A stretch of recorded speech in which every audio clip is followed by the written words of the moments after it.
ಮೈಸೂರಿನ ಉದಯಗಿರಿಯಲ್ಲಿ ಹಿಂಸಾಚಾರದ ಪ್ರಕರಣಕ್ಕೆ ಸಂಬಂಧಪಟ್ಟಂತೆ ಕೆಲವೇ ಕ್ಷಣಗಳಲ್ಲಿ ಘಟನಾ ಸ್ಥಳಕ್ಕೆ ಬಿಜೆಪಿ ನಾಯಕರು ಆಗಮಿಸ್ತಾ ಇರುವಂತದ್ದು. ಘಟನೆಯ ಬಗ್ಗೆ ಮಾಹಿತಿಯನ್ನ ತಿಳಿಯೋದಕ್ಕೆ ಮುಂದಾಗಿದ್ದಾರೆ ಸಾಮ್ರಾಟ್ ಆರ್ ಅಶೋಕ್. ಪ್ರಮುಖವಾಗಿ ಈಗಾಗಲೇ ಮೈಸೂರಿನ ಉದಯಗಿರಿಯಲ್ಲಿ ನಡೆದಂತಹ ಹಿಂಸಾಚಾರ ಪ್ರಕರಣದ ವಿಚಾರಕ್ಕೆ ಸಂಬಂಧಪಟ್ಟಂತೆ ಬಿಜೆಪಿ ನಾಯಕರುಗಳು ಇನ್ನೇನು ಕೆಲವೇ ಕ್ಷಣಗಳಲ್ಲಿ ಘಟನಾ ಸ್ಥಳಕ್ಕೆ ಧಾವಿಸ್ತಾ ಇದ್ದಾರೆ.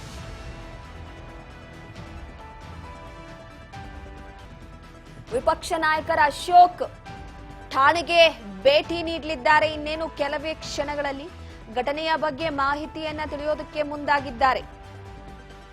ಸುದ್ದಿಗೋಷ್ಠಿಯ ಬೆನ್ನಲ್ಲೇ ಮೈಸೂರಿನತ್ತ ವಿರೋಧ ಪಕ್ಷದ ನಾಯಕ ತೆರಳುತ್ತಾ ಇರುವಂತದ್ದು. ಹಿಂದೂ ಯುವಕ ತನ್ನ ಸಾಮಾಜಿಕ ಜಾಲತಾಣದ ಖಾತೆಯಲ್ಲಿ ಹಾಕಿದಂತಹ ಪೋಸ್ಟರ್ ಇವತ್ತು ಮೈಸೂರಿನ ಉದಯಗಿರಿಯಲ್ಲಿ ಹಿಂಸಾಚಾರ ಪ್ರಕರಣಕ್ಕೆ ತಿರುಗಿದೆ. ಈ ಹಿನ್ನೆಲೆಯಲ್ಲಿ ಆರ್ ಅಶೋಕ್ ಅವರೀಗ ಉದಯಗಿರಿಗೆ ಧಾವಿಸ್ತಾ ಇದ್ದಾರೆ. ಅವರೊಟ್ಟಿಗೆ ಸಾಕಷ್ಟು ನಾಯಕರು ಕೂಡ ಜೊತೆಯಾಗಲಿದ್ದಾರೆ. ಕೆಲವೇ ಕ್ಷಣಗಳಲ್ಲಿ ಘಟನಾ ಸ್ಥಳಕ್ಕೆ ಬಿಜೆಪಿ ನಾಯಕರು ತೆರಳುತ್ತಾರೆ. ಪೊಲೀಸ್ ಬಂದೋಬಸ್ತ್ ನಿಯೋಜನೆ ಮಾಡಲಾಗಿದೆ. ಇಡೀ ಠಾಣೆಯ ಸುತ್ತಮುತ್ತ ಯಾವುದೇ ಅಹಿತಕರ ಘಟನೆಗಳು ನಡೀಬಾರದು ಅನ್ನುವಂತಹ ನಿಟ್ಟಿನಲ್ಲಿ. ಅದರ ಜೊತೆಗೆ ಯಾರ್ಯಾರು ಪೊಲೀಸ್ ಠಾಣೆಯ ಮೇಲೆ ಪೊಲೀಸರ ಮೇಲೆ ಕಲ್ಲು ತೂರಾಟ ನಡೆಸಿದ್ರು ಅವರ ಬೆನ್ನು ಬಿದ್ದಿದೆ ಖಾಕಿ. ಸಿಸಿಟಿವಿ ಪರಿಶೀಲನೆ ನಡೆಸುವ ಮುಖಾಂತರವಾಗಿ ಬಂಧಿಸೋದಕ್ಕೆ ಮುಂದಾಗಿರುವಂತದ್ದು. ಇದರ ಜೊತೆಯಲ್ಲಿ ಮತ್ತೊಂದೇನಪ್ಪಾ ಅಂದ್ರೆ ಈಗ ಇದು ರಾಜಕೀಯ ತಿರುವನ್ನ ಪಡೆದುಕೊಳ್ತಾ ಇದೆ.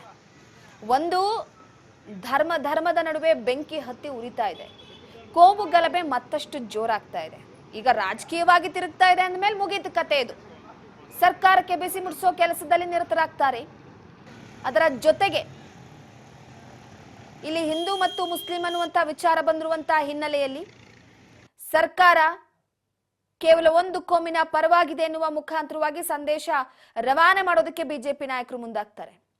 ಆದ್ರೆ ಘಟನೆ ಬಗ್ಗೆ ಸಂಪೂರ್ಣ ಮಾಹಿತಿ ತಿಳಿಬೇಕಾಗಿದೆ. ದೆಹಲಿಯ ಚುನಾವಣೆಯ ಫಲಿತಾಂಶ ಬಂದ ನಂತರ ಆ ಯುವಕ ತನ್ನ ಸಾಮಾಜಿಕ ಜಾಲತಾಣದಲ್ಲಿ ಪೈಗಂಬರ್ ಅವರ ಒಂದು ಹೇಳಿಕೆ, ಅಂದ್ರೆ ಮುಸ್ಲಿಂ ಧರ್ಮದ ಧರ್ಮಗುರು, ಅದನ್ನ ಹಾಕುವಂತ ವಿಚಾರವಾಗಿ ಇಡೀ ಮೈಸೂರಿನ ಉದಯನಗರ ಈಗ ಬೆಂಕಿಯ ಉರಿಯಲ್ಲಿದೆ. ಹೊಗೆ ಆಡ್ತಾ ಇದೆ ಅಷ್ಟೇ, ಇನ್ನು ಬೆಂಕಿ ಹೊತ್ತು ಉರಿದಿಲ್ಲ. ನಿನ್ನೆ ರಾತ್ರಿ ಕಿಡಿ ಹಚ್ಚಿ ಹೊಗೆ ಮಾಡಿದ್ದಾರೆ. ಅಕಸ್ಮಾತ್ ಹೆಚ್ಚು ಕಡಿಮೆ ಆಗಿದ್ರೆ ನಿನ್ನೆ ರಾತ್ರಿ ಡಿಜೆ ಹಳ್ಳಿ ಕೆಜಳಿ ರಾತ್ರೋರಾತ್ರಿ ಹೊತ್ತುರಿತು. ಚಿಕ್ಕದಾದಂತಹ ಘಟನೆ ಇಡೀ ಡಿಜೆ ಹಳ್ಳಿ ಕೆಜಳಿಯನ್ನು ಸುಟ್ಟು ಹಾಕಿತ್ತು. ಕಲ್ಲು ತೂರಾಟ, ಹಿಂಸಾಚಾರ, ಈ ವಿಚಾರಕ್ಕೆ ಸಂಬಂಧಪಟ್ಟಂತೆ ಪ್ರತಾಪ್ ಸಿಂಹ ಕೆಂಡಾಮಂಡಲರಾಗಿದ್ದಾರೆ. ಮಾಜಿ ಸಂಸದರು ಸಿದ್ದರಾಮಯ್ಯನವರ ಸರ್ಕಾರದ ವಿರುದ್ಧ ಮಾಜಿ ಸಂಸದ ವಾಗ್ದಾಳಿಯನ್ನ ನಡೆಸಿರುವಂತದ್ದು. ಮೈಸೂರಿನಲ್ಲಿ ಪ್ರತಿಕ್ರಿಯೆ ಕೊಟ್ಟಿದ್ದಾರೆ ಈ ಬಗ್ಗೆ ಮಾಜಿ ಸಂಸದ ಪ್ರತಾಪ್ ಸಿಂಹ. ಮೊದಲೇ ಬಿಜೆಪಿ ಅಂದ್ರೆ ಹಿಂದುತ್ವ, ಈ ವಿಚಾರಕ್ಕೆ ಸಂಬಂಧಪಟ್ಟಂತೆ ಮೈಸೂರಿನಲ್ಲಿ ನಾಗರಿಕ ಸಮಾಜ ತಲೆ ತಗ್ಗಿಸುವಂತಹ ಘಟನೆ ಇದು. ಕೆಂಡಾಮಂಡಲರಾಗಿದ್ದಾರೆ ಪ್ರತಾಪ್ ಸಿಂಹ ಅವರು. ಈ ವಿಚಾರಕ್ಕೆ ಸಂಬಂಧಪಟ್ಟಂತೆ ಪೊಲೀಸರನ್ನೇ ಗುರಿಯಾಗಿಸಿಟ್ಟು ಯಾವಾಗ್ಲೂ ಕೂಡ ದಾಳಿಯನ್ನ ನಡೆಸಲಾಗುತ್ತೆ. ಯಾಕೆ ಪೊಲೀಸ್ ಇಲಾಖೆಯನ್ನೇ ಗುರಿಯಾಗಿಸಿಕೊಳ್ಳಲಾಗುತ್ತೆ? ಸಿದ್ದರಾಮಯ್ಯ ಆಡಳಿತ ಯಾವ ರೀತಿ ಇದೆ ಅನ್ನೋದಕ್ಕೆ ಸಾಕ್ಷಿ ಅಂತ ಈಗ ಹೇಳಿದ್ದಾರೆ.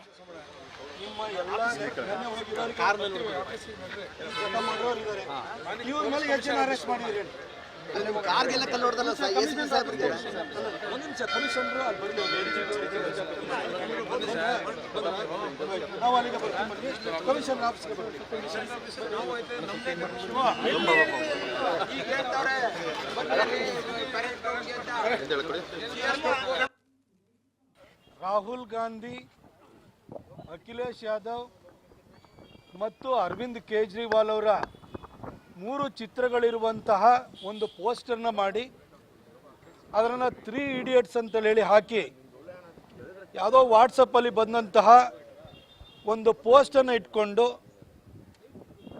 ಅದಕ್ಕೆ ಪೊಲೀಸರು ತಕ್ಷಣಕ್ಕೆ ಅರೆಸ್ಟ್ ಮಾಡಿ ಕ್ರಮವನ್ನು ಕೈಗೊಂಡೂ ಕೂಡ ಉದಯಗಿರಿ ಪೊಲೀಸ್ ಸ್ಟೇಷನ್ ಮೇಲೆ ಏಕಾಏಕಿ ಪುಂಡ ಮುಸಲ್ಮಾನರು ಆಕ್ರಮಣವನ್ನು ಮಾಡಿ ಸಾವಿರಾರು ಸಂಖ್ಯೆಯಲ್ಲಿ ಸೇರಿ ಅಲ್ಲಿರುವಂಥ ಪೊಲೀಸ್ ಅಧಿಕಾರಿಗಳ ಮೇಲೆ, ಪೊಲೀಸ್ ಠಾಣೆ ಮೇಲೆ ಕಲ್ಲು ತೂರಾಟವನ್ನು ಮಾಡಿದ್ದಾರೆ.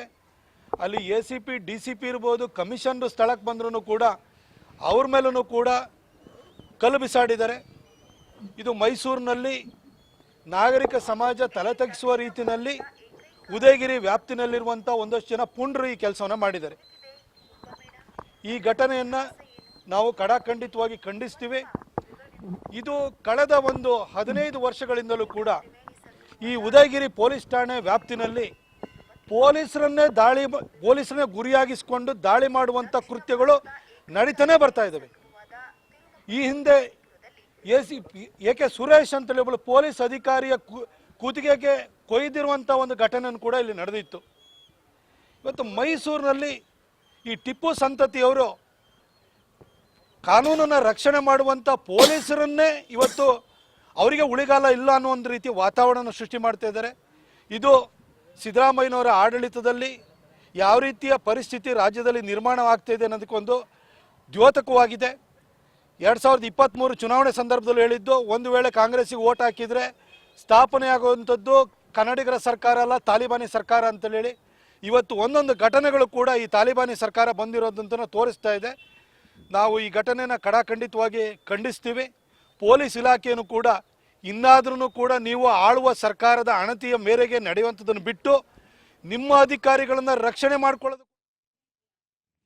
ಈಗಾಗಲೇ ಪ್ರತಾಪ್ ಸಿಂಹ ಅವರು ಕೂಡ ಆಕ್ರೋಶವನ್ನ ವ್ಯಕ್ತಪಡಿಸ್ತಾ ಇರುವಂತದ್ದು ನೋಡಿ. ಒಂದು ಕಾಂಗ್ರೆಸ್ ಸರ್ಕಾರವನ್ನ ಅಧಿಕಾರಕ್ಕೆ ತಂದ್ರೆ ಇಂತಹ ಘಟನೆ ಆಗೇ ಆಗುತ್ತೆ, ಹಿಂದೂಗಳಿಗೆ ಅಸ್ತಿತ್ವ ಇಲ್ಲ, ಕೇವಲ ಮುಸಲ್ಮಾನರ ಪರವಾಗಿ ಮಾತ್ರ ಇವರು ಸಪೋರ್ಟ್ ಮಾಡ್ತಾರೆ ಅಂತ ಹೇಳಿಕೆ ಕೊಟ್ಟಿದ್ವಿ, ಅದೇ ಮುಂದುವರಿಸಿದ್ದಾರೆ.